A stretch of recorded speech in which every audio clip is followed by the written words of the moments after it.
Interrogative plus interrogative negative, यानी दोनों sentence साथ में चलेगा। ओके, चलते हैं पहले इंट्रोगेटिव और इंट्रोगेटिव निगेटिव का स्ट्रक्चर देखते हैं। स्ट्रक्चर में होता है सबसे पहले हमको इज लगाना है, या तो फिर एम लगाना है, या तो फिर आर लगाना है, उसके बाद सब्जेक्ट रहेगा। ये होता है हमारा इंटेरोगेटिव। अगर हमारा सेंटेंस में नॉट रहेगा तो नॉट का यूज करेंगे, नहीं रहेगा तो नहीं करेंगे। मतलब नॉट आ गया मतलब इंट्रोगेटिव निगेटिव हो जाएगा, नॉट नहीं रहेगा तो इंट्रोगेटिव होगा। Okay, subject is am are plus subject plus not, और नॉट के बाद हमको वर्ब का चौथा रूप रहेगा, उसके बाद ऑब्जेक्ट रहेगा, उसके बाद हमारा क्वेश्चन मार्क रहेगा। ओके, उसके बाद हमारा क्या रहेगा, क्वेश्चन मार्क रहेगा। Is it clear?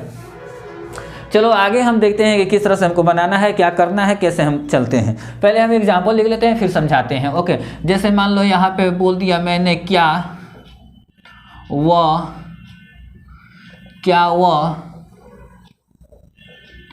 गाली दे रहा है, क्या वह गाली दे रहा है, क्या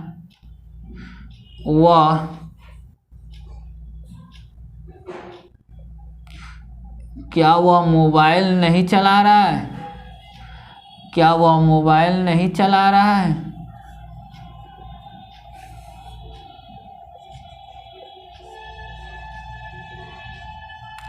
क्या आपके सर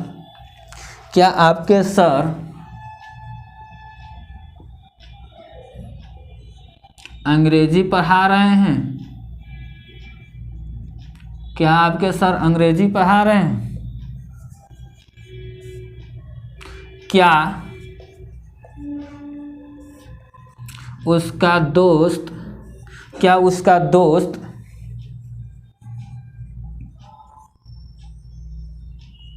हिंदी नहीं बोल रहा है,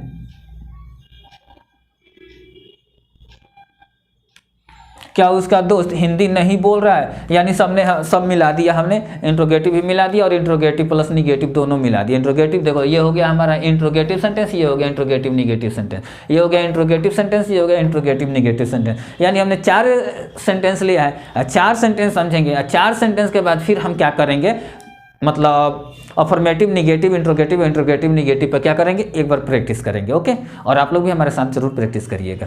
तो चले हम देखते हैं पहला, क्या वो गाली दे रहा है। अब देखो सबसे पहले क्या है, यानी क्या के लिए इंग्लिश 3 को लिखा हुआ है, तो ही के साथ क्या लगता है, इज लगता है, तो इज लगाते। उसके बाद हमको सब्जेक्ट चाहिए तो ही है, लड़का है ना, तो क्या हो जाएगा, सी हो जाएगा, इज सी। उसके बाद देखो नॉट है, नहीं है तो छोड़ देंगे। वर्ब 4 चाहिए तो गाली देना का क्या होता है, ABUSING, एब्यूजिंग। किसको दे रहा है, किसी को नहीं दे रहा है, बस वो दे रहा है, लड़का है ना तो ही होगा, गलती हो गया, मिस्टेक हो गया था। चलो ठीक है, इज ही एब्यूजिंग, क्या वो गाली दे रहा है। ओके, नेक्स्ट हमारा है क्या वो मोबाइल नहीं चला रहा है, तो लड़का है तो क्या हो जाएगा, फिर हमने इज लगा दिया, इज के बाद ही लगा दिया, इज ही। अब मोबाइल चलाना के लिए ऑपरेटिंग होता है, OPERATING, ऑपरेटिंग। ओ मिस्टेक हो गया क्योंकि इसमें नहीं है ना, नहीं चला रहा है, तो हम क्या लिखेंगे, he is he not, is he not. उसके बाद अब मोबाइल चलाना का क्या होता है, ऑपरेटिंग होता है, OPERATING, operating. Is he not operating, और क्या नहीं चला रहा है, मोबाइल, तो द मोबाइल। नेक्स्ट है क्या आपके सर अंग्रेजी पढ़ा रहे हैं, क्या आपके सर अंग्रेजी पढ़ा रहे हैं, तो देखो कैसे बनता है। अब क्या है और आपके सर है, यानी आपके के बदले नहीं लिखना है, सर के अनुसार लिखना है यहाँ पे हेल्पिंग वर्ब। तो सर के अनुसार लिखना है, तो सर को है, सर एगो है ना, तो यहाँ पे क्या लगेगा, इज लगेगा, एम लगेगा, आर लगेगा, इज लगेगा। क्या हो जाएगा, is your teacher, is your teacher. Is your teacher लिख दो या इज योर सर लिख दो, क्योंकि सर भी तो इंग्लिश से शब्द है, कोई दिक्कत नहीं है। तो इज योर टीचर या इज योर सर, ठीक है। पढ़ा रहे हैं तो क्या हो जाएगा, teaching. Is your teacher teaching, क्या पढ़ा रहे हैं, अंग्रेजी पढ़ा रहे हैं ना, तो लिखना दो अंग्रेजी का इंग्लिश, अंग्रेजी का इंग्लिश लिख दो। ओके, नेक्स्ट है क्या उसका दोस्त हिंदी नहीं बोल रहे हैं। अब देखो उसका के बदले नहीं लिखना है, दोस्त के अनुसार हेल्पिंग वर्ब देना है। तो दोस्त का एगो है, दोस्त का एगो है, एगो है, तो हम क्या लिखेंगे यहाँ पे, इज और उसका दोस्त, तो क्या होगा, is his friend, is his friend, is his friend. उसके बाद नहीं है तो नॉट लगा दो, इज हिज फ्रेंड नॉट, और बोलना का क्या हो जाता है, स्पीकिंग। क्या हो जाता है, स्पीकिंग।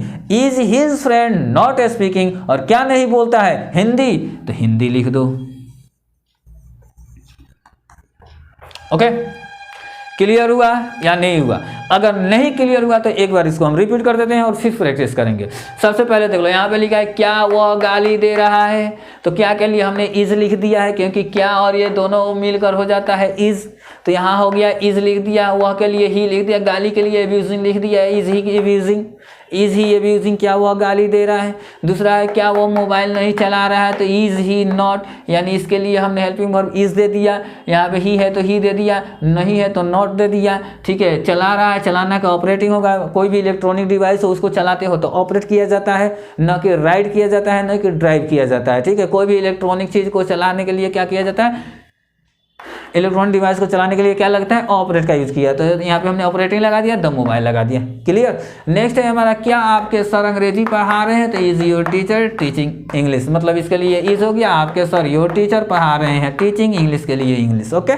नेक्स्ट है कि क्या उसका दोस्त हिंदी नहीं बोल रहा है, तो is his friend not speaking Hindi, is his friend not speaking Hindi. Okay, समझ में आया नहीं है? नहीं है। अगर समझ में आ गया होगा तो बहुत अच्छा है, नहीं समझ में आया होगा तो एक बार फिर से देख लेना, समझ में आ जाएगा।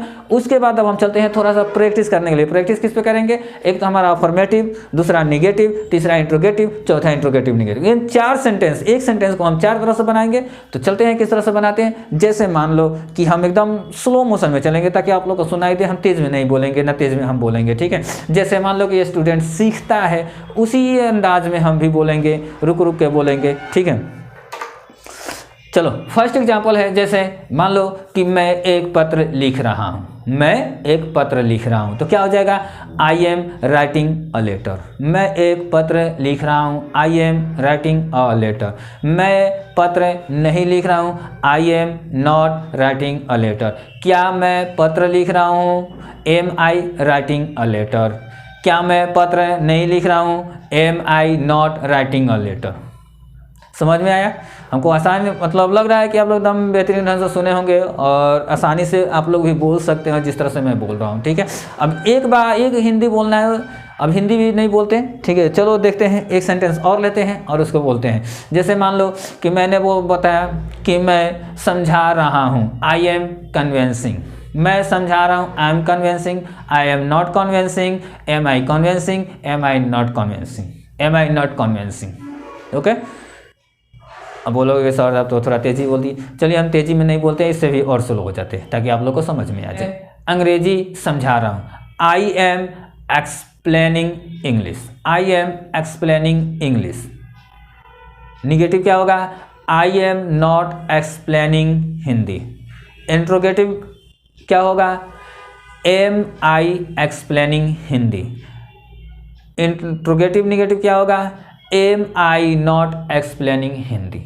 ठीक है, इतना मैं स्लो इसलिए बोला हूँ ताकि आप लोग को समझ में आ जाए और आप लोग भी प्रैक्टिस करने की कोशिश करो।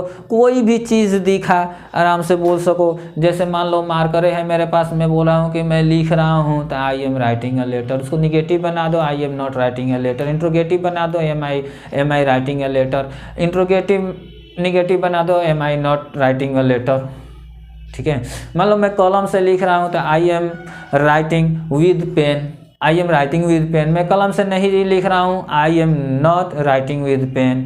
क्या मैं कलम से लिख रहा हूँ, am I writing with pen. क्या मैं कलम से नहीं लिख रहा हूँ, am I not writing with pen.